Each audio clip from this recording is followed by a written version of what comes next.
I'm Shari Jonas, and this is Launch, the podcast for parents of older children in their 20s and 30s who are struggling to become independent. Each week, you'll hear from leading experts, authors, therapists, young adults themselves, and sometimes me, sharing personal insights, professional guidance, and practical strategies to help you strengthen your relationship with your adult child and guide them toward a more confident, capable, and fulfilling future.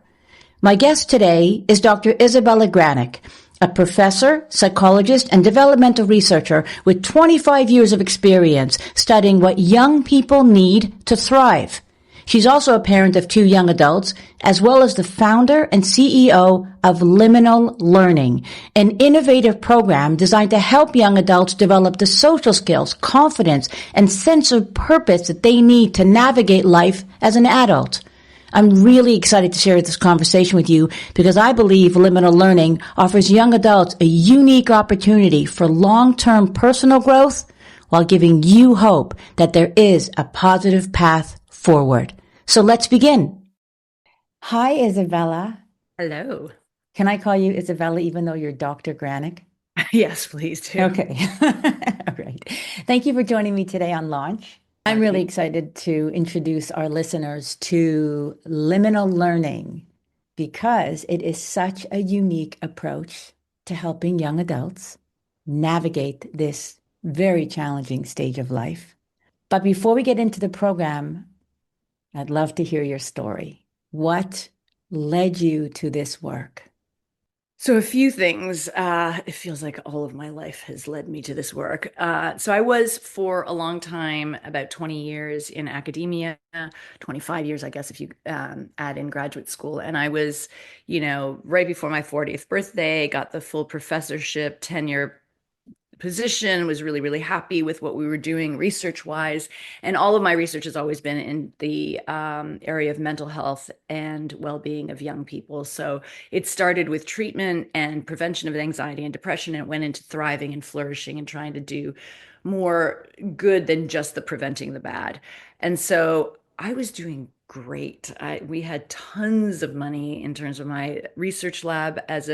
My lab was huge. I had 14 PhD students. I did not stop that because I was burnt out, which most people assume that's the case. That's not it. I loved what I was doing. The problem was that even though I was very successful as an academic and my students were, graduating with their PhDs with very successful projects, we were successful in this small, tiny world of academia and the ivory tower. And so we know what works for young people's flourishing, and we've known for decades. The details, change slightly, but they're the basics that have been there forever. And then we also know from my research and many other people's research how to intervene when things go wrong, how to amplify when things go right, all of that thing. But it's not getting to the front line of parents and educators and programs and so on. And so I became obsessed with this area of knowledge translation, trying to get the science out into the real world and doing a lot of work in the academic context to try to do that. And that just became increasingly difficult. And so many people were trying to do good stuff in the real world without the science. So after a lot of hand wringing and freaking out and so on, I ended up deciding to resign from academia because you cannot do good full-time science and good full-time frontline work. And so I left. I still have one foot in the sort of science world. I have a adjunct position, which allows me to be able to apply for grants and so on. And I still do science around a lot of the things that we do. But I left academia 5 years ago so that we can take all of these evidence-based practices and put it into where young people most need it.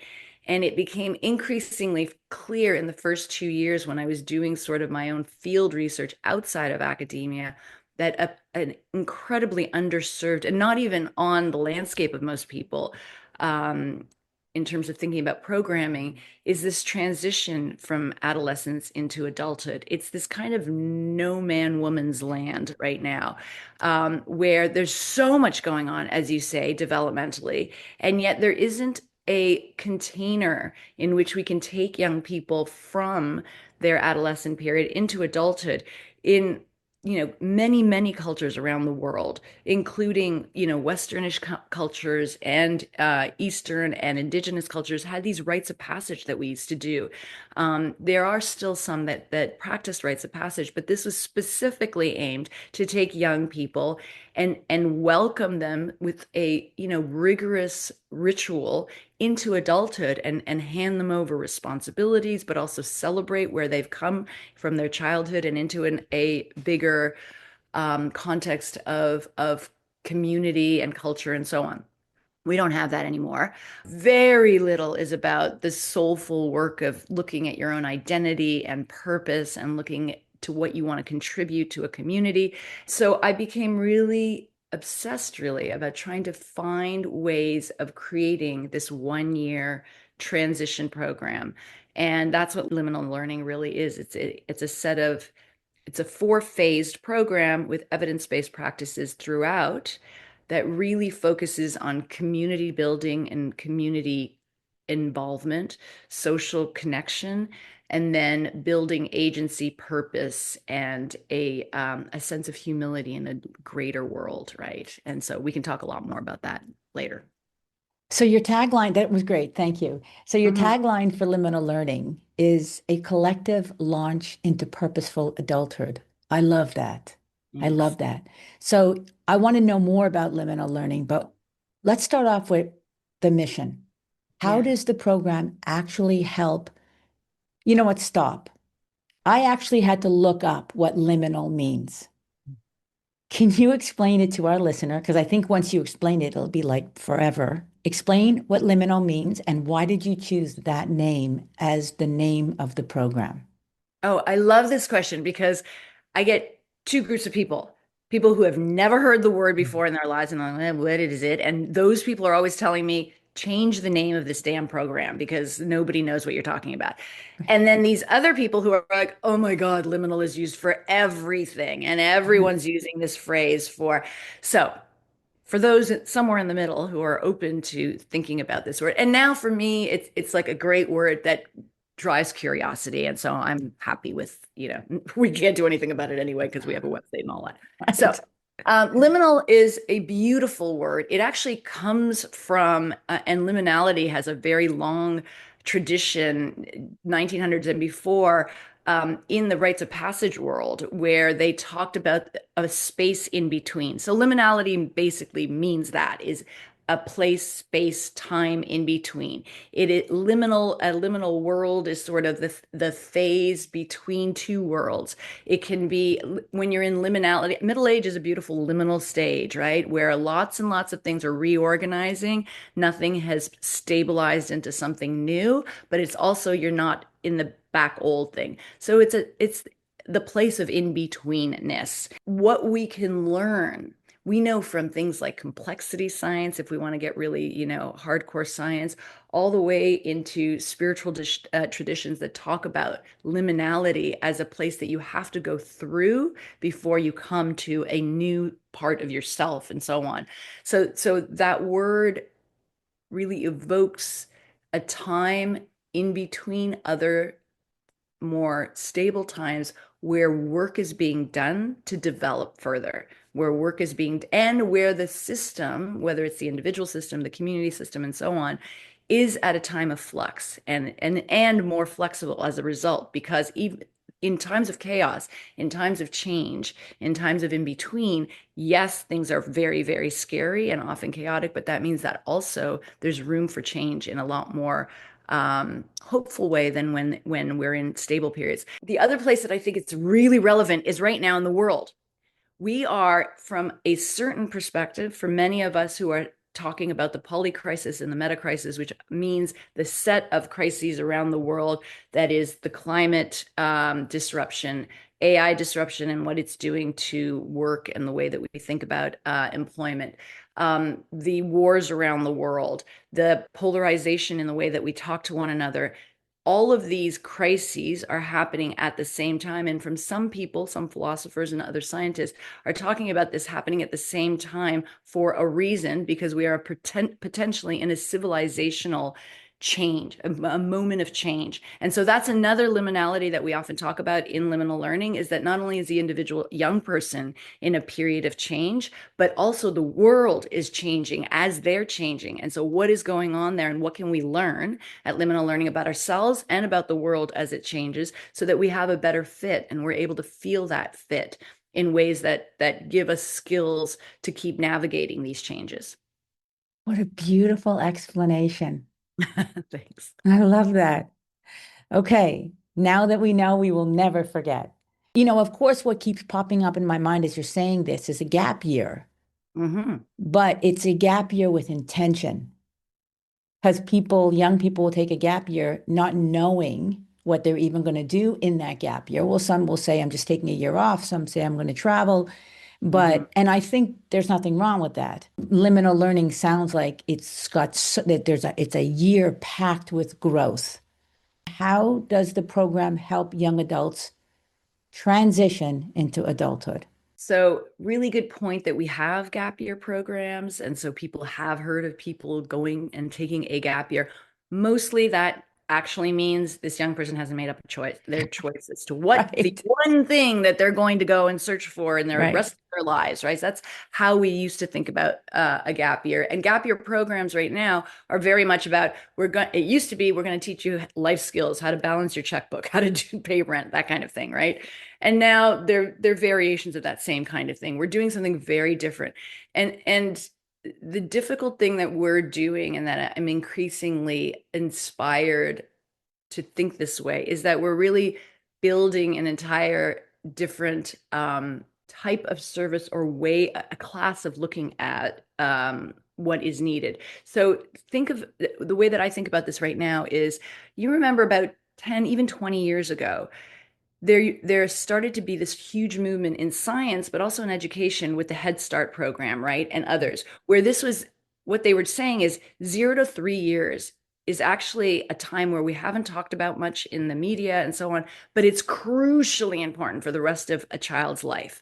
And we need to focus on this 0 to 3 years old, not as this like mushy blank state of childhood, whatever, but we need to get kids ready for school. So then after, a decade of tons of funding going into why those first 36 months are so important, there was money put into school readiness programs, so that we can even the field, and all children, no matter what background they come from, would go into kindergarten feeling ready for learning how to learn their alphabet, to read, to socialize, and so on. So it was school readiness programs, and Head Start got that from there. I think of liminal learning, and I think programs that will eventually come from us starting this class of a new transition sort of mindset, is a new way of thinking about what is required over development. Like Head Start was a school readiness world, we are world readiness. The world is changing constantly. We are not trying to have any kind of dogmatic frame for how you get ready for this world. We are not saying take these politics, or take this religion, or take this scientific view of what's going to happen. We are not predictors of the future. What we do is prepare young people with skills and with social connection that they're going to need no matter what the change looks like. So we teach them, how do you tolerate uncertainty? How do you rest in a time of unpredictability? How do you prepare your body as well as your mind and your social relationships for a period that is in flux and is hard to predict? How do you feel at home in your skin and your mind as things like the computer science degree that you thought you were going to have and would take you for the rest of your life, when that just literally dissolves in front of your face in 1 year? You can now vibe code with AI, and people were taking 4 years to get to what somebody can get to in 1 hour. And I'm not I exaggerating know, yeah.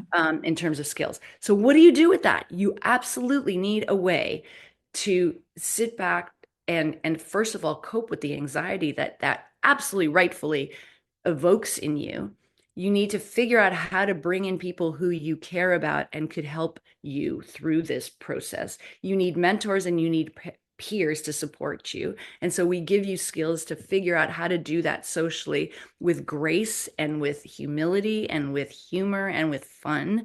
And then you need to find out what it is in the world that hums with something inside of you that is your small p purpose. We often talk about small p purpose, not big P purpose. Once you have presence, you can start listening to how the kind of universe is calling you in small ways. Maybe you're a good writer. Maybe you know how to like record something. Maybe vibe coding is totally your thing now. And you can't really figure that out until you've learned how to slow yourself down, put away that phone that is yelling at you to be all these things that you don't know if you want to be, and try to listen to the things that want to come out from yourself. And I can tell you about how the actual program does that, but that's part of the essentials of what we teach. So your goal is to help adults create a life of purpose, responsibility, and meaning. Mm-hmm. How does Oh, how how does your program do that? did that happen when we, at least I, as a middle-aged person, have had to readjust all of those things a I few. was just So, thinking, I need your program. I mean, 100%. And if you ask me what the 10-year like joyful vision of this is that actually that middle age transition where we move from doing the things for our children and ourselves and our acquiring, and it goes to a sense of purpose, like what you're doing, a sense of service, I should say, to other people, joins with this group of 20-year-olds going through their young adulthood transition. And there, I think there's some magic that can happen in that Mm, co-mentorship. But because I think we're both looking in both these age groups, there's a reorganization of meaning, and there's a sense of where's my agency coming from, and so on. And so here's the how. We have a 1-year program. I'm going to try to do this in not the usual 10 minutes that I usually spend with young people when they call me for a discussion, but I'll do it a little shorter. So it's a 1-year program. There's 4 phases. We start with the quest. So the quest is a 1-week wilderness retreat. They put away their phones. They're invited to put away their phones, by the way. None of them take them out, but we ask them to put them away in their cabins. They are allowed to check them either throughout the day or at night. They never do, I will tell you that. And the relief that they feel that they have an excuse to put it away, I cannot emphasize this enough, because parents think, you're never going to get my kid off the phone. Oh, right. yes, we will. And it doesn't take any coercion. So we do that. And really, it's not about the digital detox. The point is to put away the phones, because what we're also putting away is all the old narratives about ourselves that we got from school, from society, from our parents, from ourselves, from our peers, all that pressure and all the story and narratives that have constrained us up until that moment. We're going to take a step away from those. And we have a bunch of social practices that we do where we first identify those narratives that seem to have a hold of us. And many young people don't realize that they've assented to narratives of going to college, even though they don't really want to, going through a major that maybe mom and dad really taught us to love at 8 years old, but no longer is relevant now, doing things that our friends are doing, etc. So we start with a bunch of storytelling social practices that help us unearth those narratives that are in us that are actually directing our lives in ways that we don't know. We put them aside, and then we start with attention practices. So meditation, but social meditation and ways of opening our attention that are not just like shutting down, but opening up our attention to the world around us, being able to notice how nature is calling to us always, and Mm. how even in a city like Toronto that I live in, there is always a sense of connection to the universe and to nature if we allow that in. And we teach them that. And across the board, within 24 hours, kids are going, wait, I've never focused for this long in my life. How did I just sit down in a circle time for an hour and a half and listen to other people? Well, because you're surrounded by trees that breathe in a different way. Your physiology changes when you're out there, and so on. So this is why it's really important that we go out into the wilderness. And then they're taken through this arc over the week where they increasingly get to hear parts of themselves speak in a way that they've never heard them. We silence that critical, self-critical voice for a while. And we do creativity practices. We have an incredible teacher, Kevin Bowers, who teaches, he's been doing this for 30 years in a high school context, and he's recently retired to be with us for full time. He teaches them how to listen to how the world kind of squawks and whispers to them, and what inside them sort of goes, oh, I'm noticing something different. And everyone notices that we all notice something different. And we then come together in these creativity practices to create something entirely new. And that's a very long story of how we do that. But there's lots of journaling, there's lots of other different kinds of creativity practices. And then we end with a sort of sense of a ritual of what we're going to take with us to the rest of the world. They, at the end of this, have gone through some challenges where they've had to rely on each other, and they create deep, trusting bonds and friendships among the approximately 16 young people go in each cohort. And then we come back, and instead of what most retreats and wilderness kind of things go, where you've had an amazing time, you might have like a WhatsApp, group that you have each other's contacts, but that's it. And often that peters off. What we do is say, okay, that's just the beginning. We now have you. You have a set of practices that we're now going to integrate. And all those aha experiences that you had about yourself and your friends now, you're going to use to integrate into the rest of your life.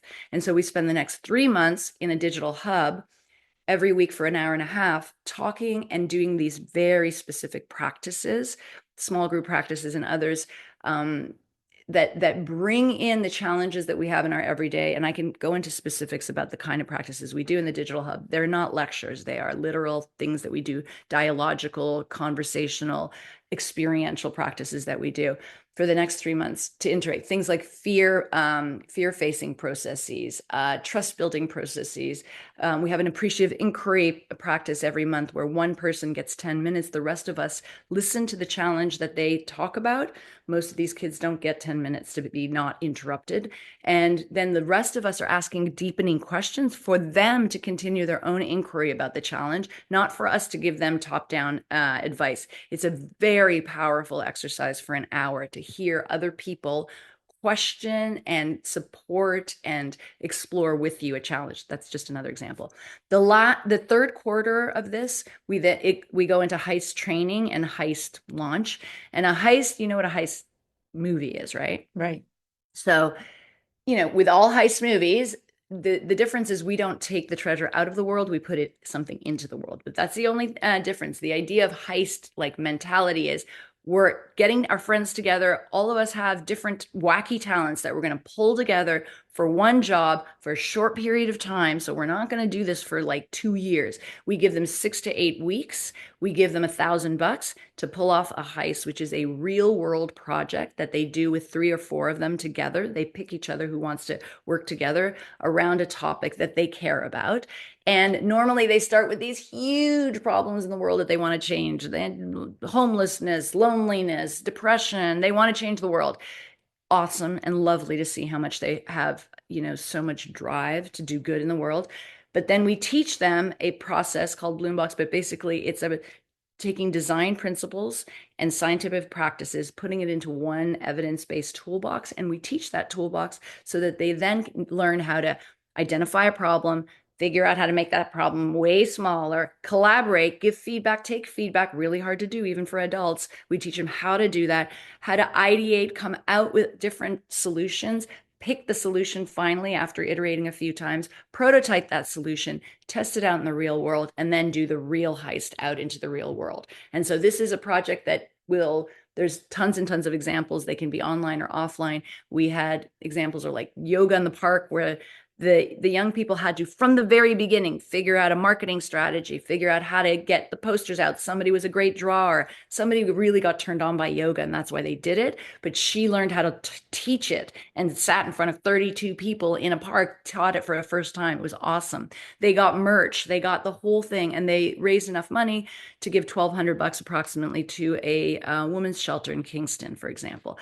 That's one example. Another example, totally different, of a heist is they came up with a letter writing pen pal project where 60 to 80-year-olds were matched with 20-year-olds, early 20-year-olds in a letter writing process where once a month they write physical letters, because apparently Who knew?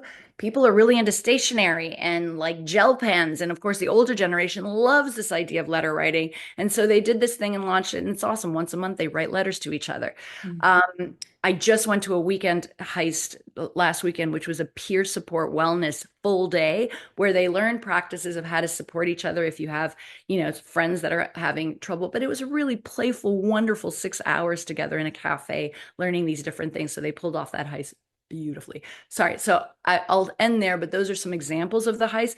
But the main thing is they find agency. They figure out, hey, I can do this in the world. And even if it fails or some of it fails, the point is they've done something and they've done it with other people. They usually learn that they don't show up as often as they thought they would. They usually learn how to apologize, etc.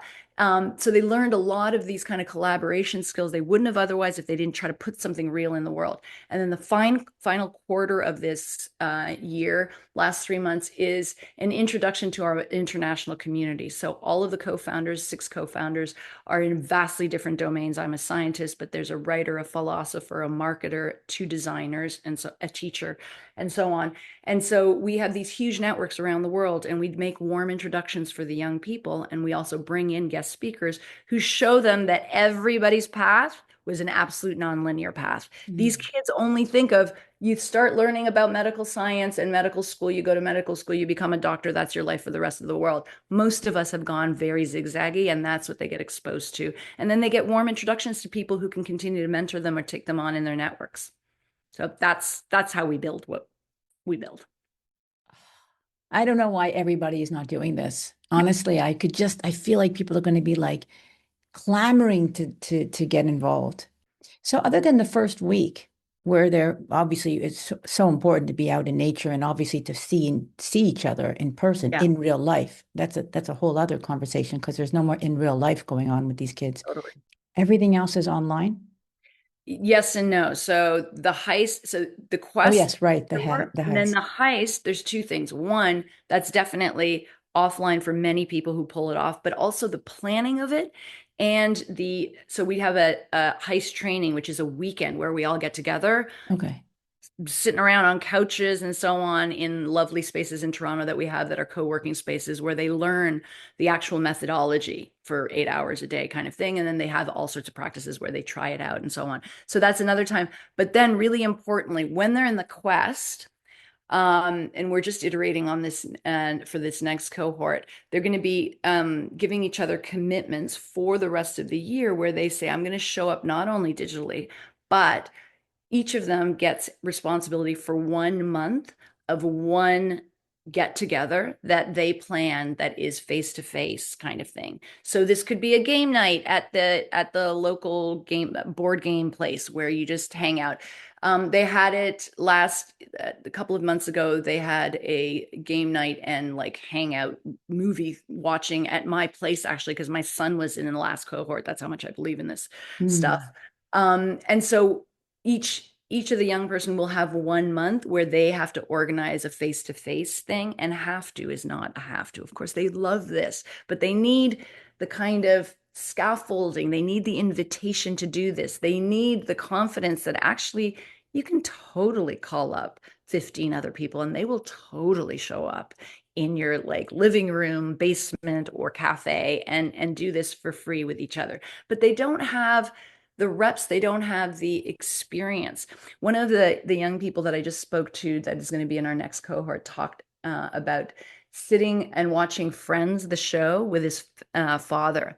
And he was like, Dad, dude, what the hell are they doing? Like episode after episode, just talking, like, where are they? And the dad said, oh, that's what we did in the 70s all the time. We just hung out. Like we just like totally shot the shit. Like we weren't doing really anything. There was no productivity around it. Hmm. This kid's mind was blown. He was like, Wow. we literally never do that. We don't have the malls or everything costs $20 before we walk in. If we go to like a bar, it's like a cocktail. If we go to a movie, it's $40.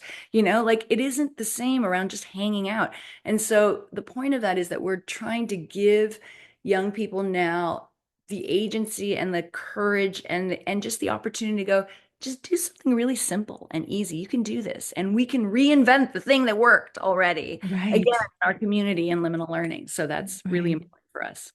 So let's talk about some transformations. What have you seen when you get a young adult coming in? They lack direction, they're feeling uncertain, they're not motivated. What kind of changes do you see with these kids? Yeah. So before I go on, the most convincingly beautiful, inspiring way to hear these stories is to go to our website, and we have stories of young people themselves talking. So the teacher, Kevin, has taken it upon himself, because he basically loves doing this, and just has chats and videotapes them. They're about a half an hour. And so we have lots of examples of young people either during the year, but also afterwards, who talk about what they got from liminal learning. And anything I say, it pales with when you hear them saying the same, the kinds of messaging.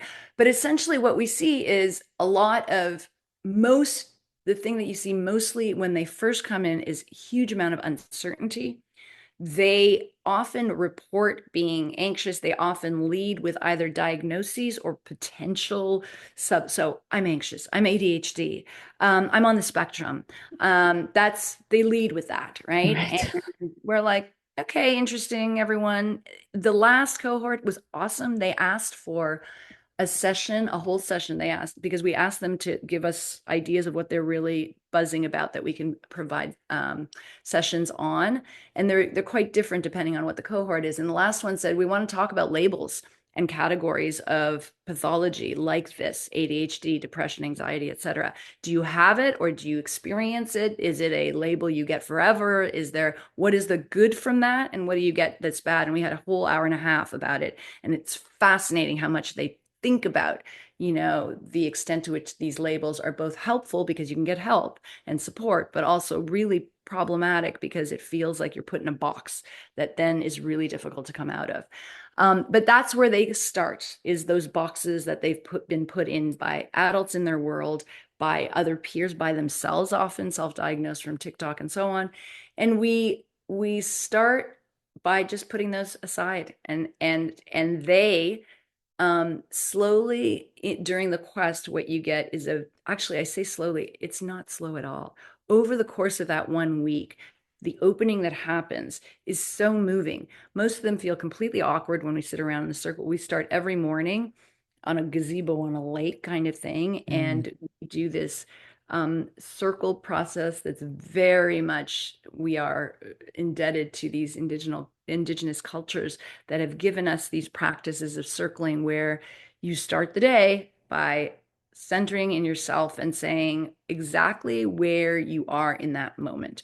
Not something that you've practiced, not something that you're anticipating somebody else will think about, but you talk about how you feel in the moment right now.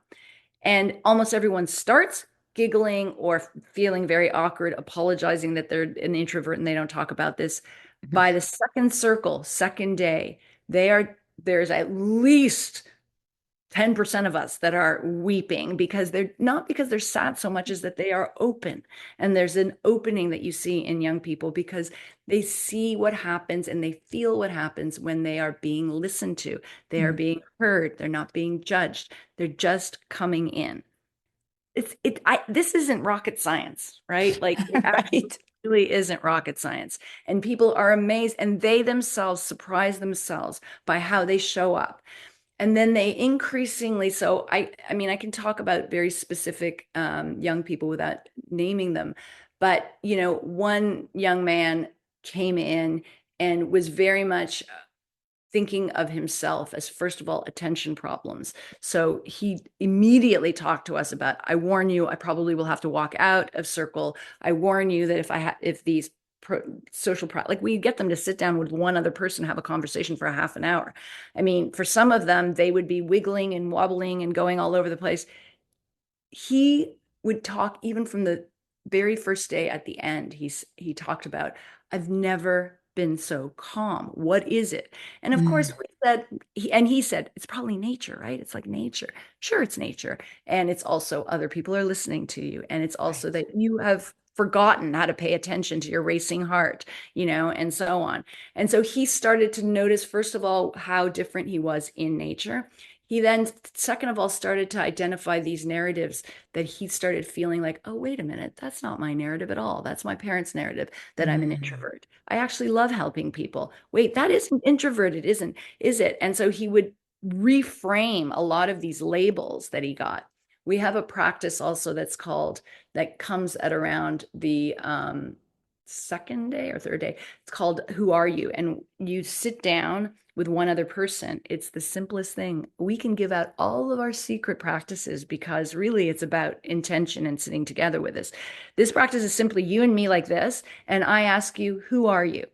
And you will go for as long as you'd like with answering. I am a mother. I am a podcaster. I am a da da da da da da da a wife. Da da da. Okay, great. Once you finish and you think you're really finished, I'm like, okay, Sherry, who are you?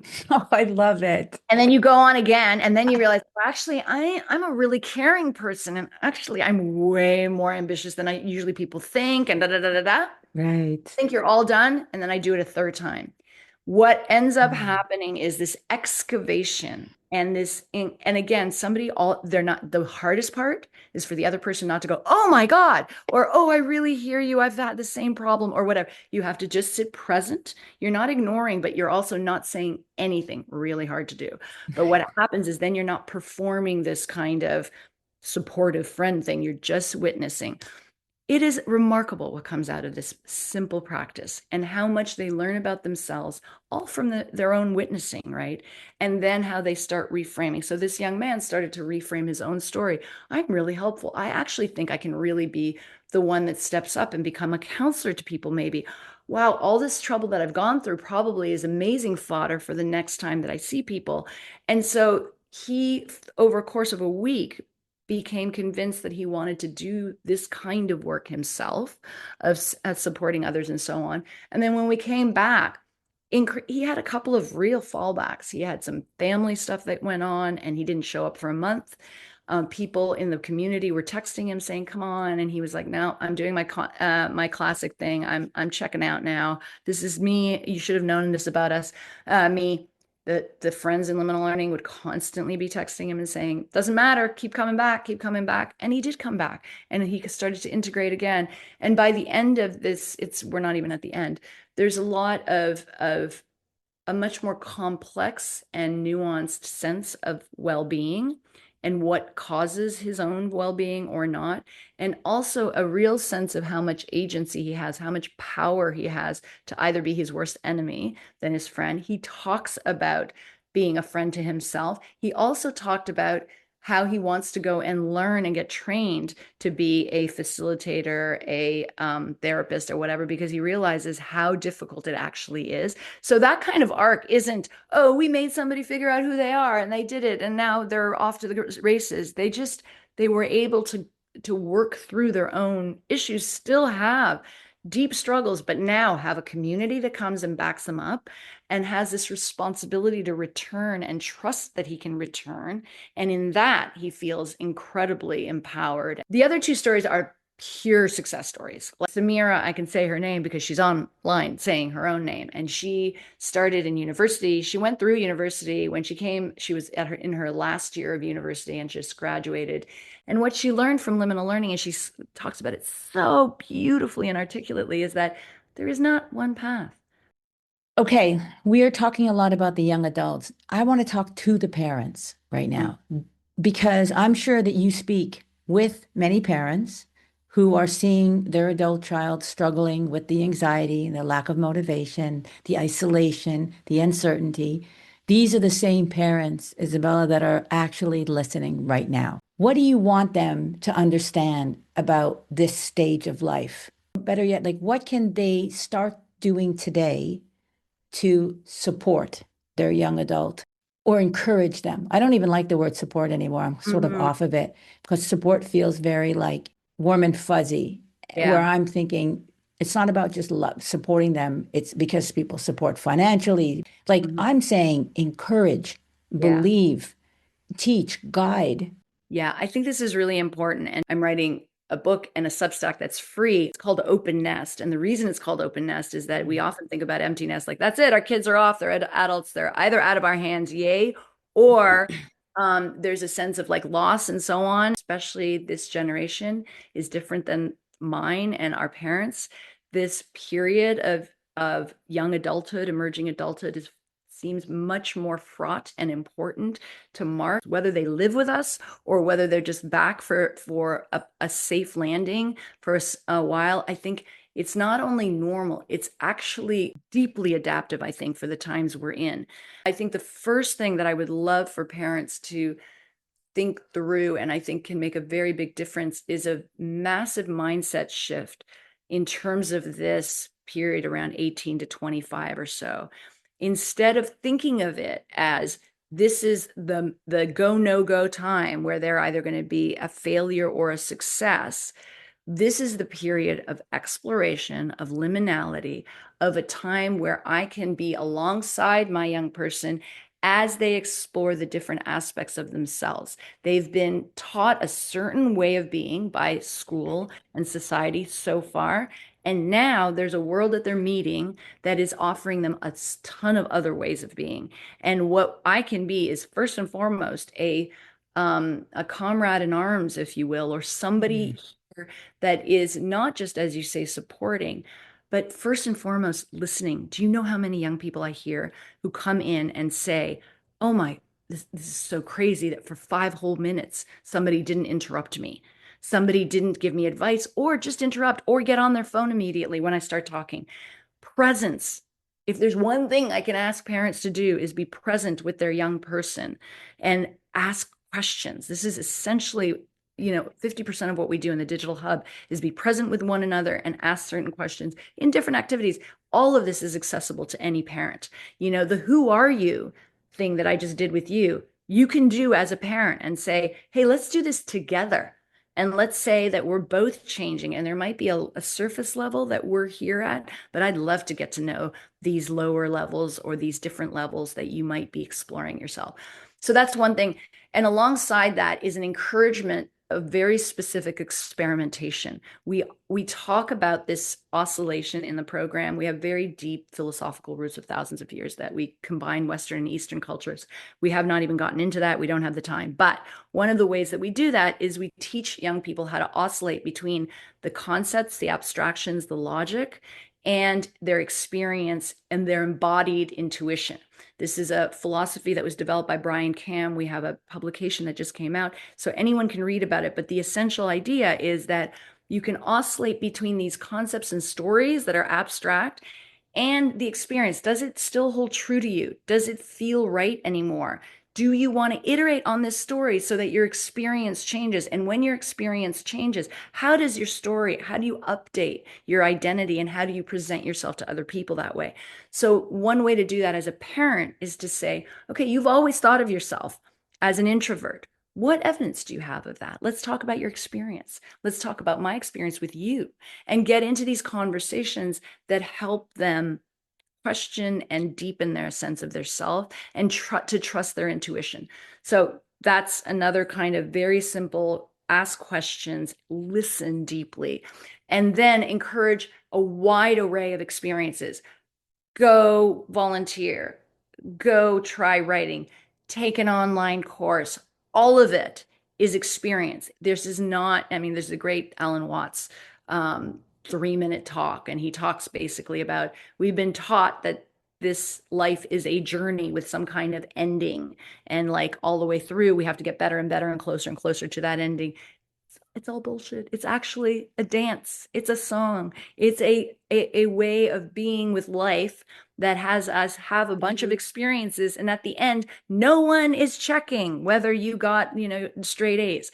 So the idea of a parent encouraging experience, because what experience does is it shows that young person what they're uniquely connecting to, what they're uniquely interested in. And it will never be that they have to be top writer or top singer. My point there is it's the combination of experiences that makes us unique and gives us our unique contribution. And if parents thought more about that, what are the wildly different ways that my young person can have these experiences, then I think young people would be more relaxed to experiment with those and then find their thing. So I think that's part of it as well. I'm so enjoying this conversation. Such a pleasure to just sit and listen to you. So much of what you're saying is just resonating for me. I feel like the parents who are listening, they might have some aha moments. Like Yeah, the simplicity of parenting an adult child. really good point. The simplicity. Yes. Yeah, it's not as complicated as parents are making it. No, the point you just made is so important. If there's one thing I would ask parents to do is stop reading the sensationalized negative media about young people. These kids are falling under the pressure of this stigmatizing. There's lots of research I can share with you and links and so on that says that we are stigmatizing our young people by calling them lazy, lethargic, addicted. It's not helping them. No, And noticing what is interesting, unique, fun. Have some fun with your kid, man. Like that really just go out and have some fun. It's really important to stop telling them only the negative stuff and throwing our anxiety about them onto them. Like if we can just halt that, that would be doing a lot already. I really want to stop here. Okay. I do because you've answered so many questions that I generally ask towards the end, like the Mhm. suggestions. You've made incredible suggestions. Leaving on a positive note, you just did. Can we just sit with everything you just said and not say another word except for this? Thank you Thank, for being here. thank Thank you you. very much for having me. I really appreciate it. I do have to say, for the parent that wants more information, I'll leave everything in the show notes. They can reach out to you, they can watch the videos, but I'm sure there's going to be a lot of questions. And so everything will be there. And thank you so much. This has been so inspiring. First things first, I'm asking my children this weekend, who Mhm. are you? Oh, that's so great. I can't wait for this. I really can't. I'd love to hear your response because do it with them. They need to do it back to you. Oh, 100%. Yeah, I am lit up. oh, So, thank you so much. Really, it yeah. helps a lot. Thank you. Just a quick reminder that if you enjoy listening to Launch, hit the follow button so you never miss an episode. And if you know another parent who would benefit from it, please share this with them. You know, I very rarely ask, but apparently leaving a rating and review is one of the best ways for Launch to reach more families who are looking for answers. As always, thank you for listening.